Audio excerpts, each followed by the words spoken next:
Hello, children. Have you ever planted a seed and saw it growing? I have done. So, shall we talk about some beanstalk? There, I will tell you a story. Jack and the beanstalk. Okay, so I'm reading it out. Listen carefully. Once upon a time, there lived a widow woman and her son, Jack, on their small farm in the country. Every day, Jack would help his mother with the chores, chopping the wood, weeding the garden, and milking the cow. But despite all their hard work, Jack and his mother were very poor with barely enough money to keep themselves fed. What shall we do? What shall we do? Said the widow one spring day. We don't have enough money to buy seed for the farm this year. We must sell our cow, old Bess, and with the money buy enough seed to plant a crop, a good crop. All right, mother, said Jack. It's market day today. I will go into town and sell Bessie. So Jack took the cow's halter in his hand, walked through the garden gate, and headed towards town. He hadn't gone far when he met a funny looking old man who said to him, "Good morning, Jack."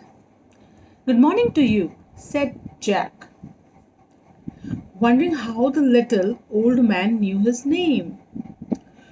"Where are you off to this fine morning?"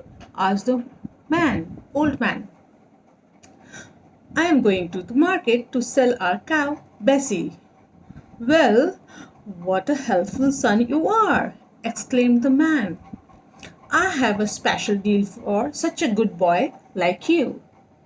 The little old man looked around to make no one was watching and then opened his hand to show Jack what he held. "Beans?"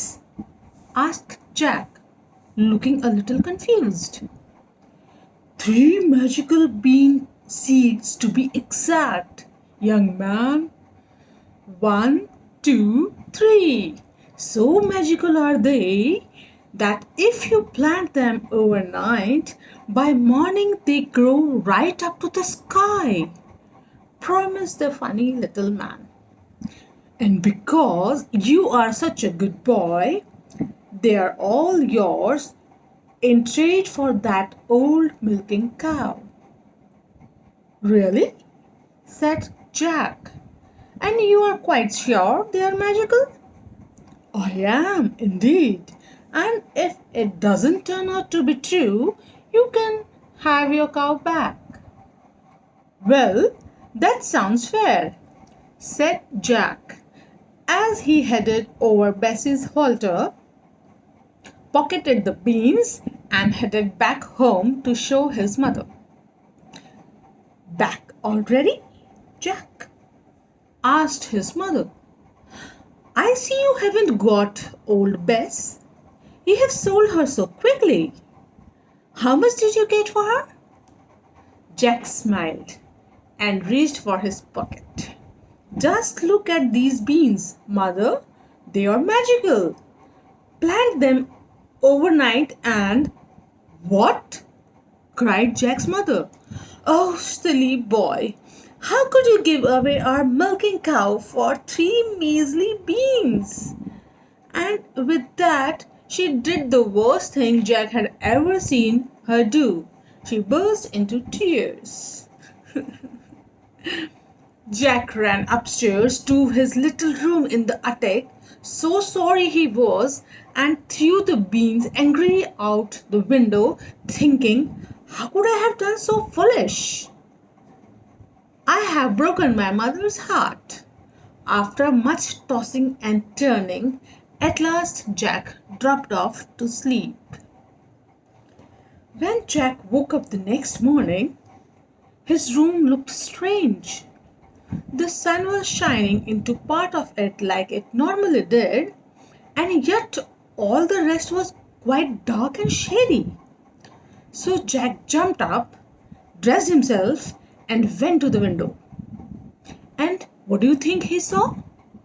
Why, the beans he had thrown out of the window into the garden had sprung up into a beanstalk which went up and up and up until it reached the sky. Using the leaves and twisty vines like the rungs of a ladder, Jack climbed until at last he reached the sky. And when he got there, he found a long, broad road winding its way through the clouds to a tall, square castle off in the distance. Jack ran up the road toward the castle, and just as he reached it, the door swung open to reveal a horrible lady giant with one great eye in the middle of her forehead. As soon as Jack saw her, he turned to run away, but she caught him and dragged him into the castle. Don't be in such a hurry. I am sure a growing boy like you would like a nice big breakfast, said the great big tall woman. It's been so long since I got to make breakfast for a boy. Well, the lady giant wasn't such a bad sort. After all, even if she was a bit odd. She took Jack into the kitchen and gave him a chunk of cheese and a glass of milk. But Jack had only taken a few bites when thump, thump, thump, the whole house began to tremble with a noise of someone coming. Goodness gracious me, it's my husband, said the giant woman, wringing her hands. What on earth shall I do? There's nothing he likes better than boys broiled on toast, and I haven't any bread left. Oh dear, I never should have let you stay for breakfast. Here, come quick and jump in here. And she hurried Jack into a large copper pot sitting beside the stove just as her husband the giant came in. He ducked inside the kitchen and said, I'm ready for breakfast. I'm so hungry I could eat 3 cows. Ah, what's this smell? Fee, fi, fo, fum, I smell the blood of an Englishman.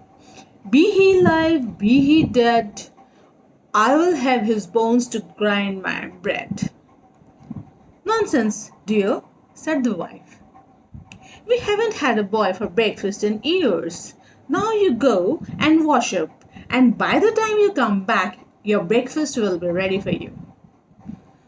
So the giant went off to tidy up. Jack was about to make a run for it when the woman stopped him. Wait until he is asleep, she said. He always has a little snooze after breakfast. Jack peeked out of the copper pot just as the giant returned to the kitchen carrying a basket filled with golden eggs and a sickly looking white hen.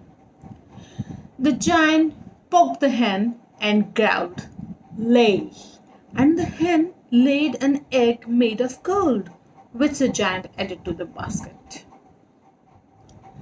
After his breakfast, the giant went to the closet and pulled out a golden harp with the face of a sad young girl. The giant poked the harp and growled, Play, and the harp began to play a gentle tune while her lovely face sung a lullaby. Then the giant began to nod his head and to snort until the house shook.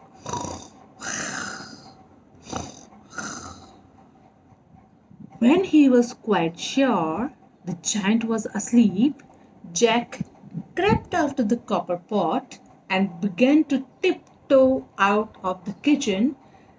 Just as he was about to leave, he heard the sound of the harp girl weeping. Jack bit his lips. sighed, and returned to the kitchen. He grabbed the sickly hen and the singing harp and began to tiptoe back out.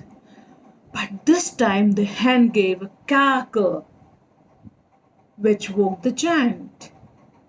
And just as the Jack got out of the house, he heard him calling, "Wife, wife, what have you done with my white hen and my golden harp?"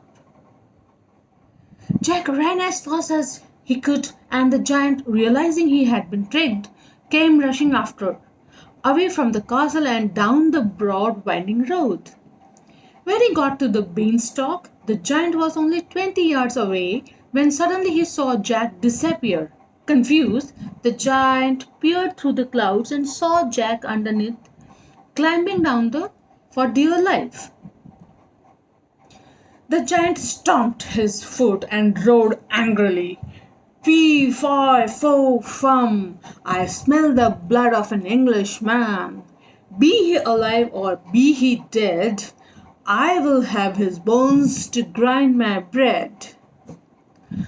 The giant swung himself down onto the beanstalk, which shook with his weight. Jack slipped, slid, and climbed down the beanstalk as quickly as he could, and after him climbed the giant. As he neared the bottom, Jack called out, "Mother, please hurry! Bring me an axe! Bring me my axe!" And his mother came rushing out with Jack's wood chopping axe in her hand. But when she came to the enormous beanstalk, she stood stuck still with fright. Jack jumped down, got hold of the axe, and began to chop away at the beanstalk. Luckily, because of his help all the course he had done over the years, he could become quite good and chopping, and it didn't took long for him to chop through enough of the beanstalk that it began to teeter. The giant felt the beanstalk shake and quiver, so he stopped to see what was the matter. Then Jack gave one last big chop with the axe, and the beanstalk began to topple over. Then the giant fell down and broke his crown, and the beanstalk came toppling after. The singing harp thanked Jack for rescuing her from the giant. She had hated being locked up in the closet for all day and night and wanted nothing more than to sit in the farmhouse window and sing to the birds and the butterflies in the sunshine. With a bit of patience and his mother's help, it didn't take long for the Jack to get the sickly hen back in good health, and the grateful hen continued to lay a fresh golden egg every day.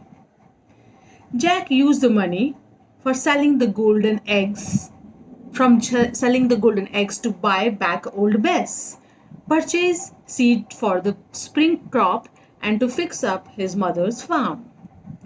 He even had enough left over to invite every one of his neighbors for a nice meal, complete with music from the singing harp.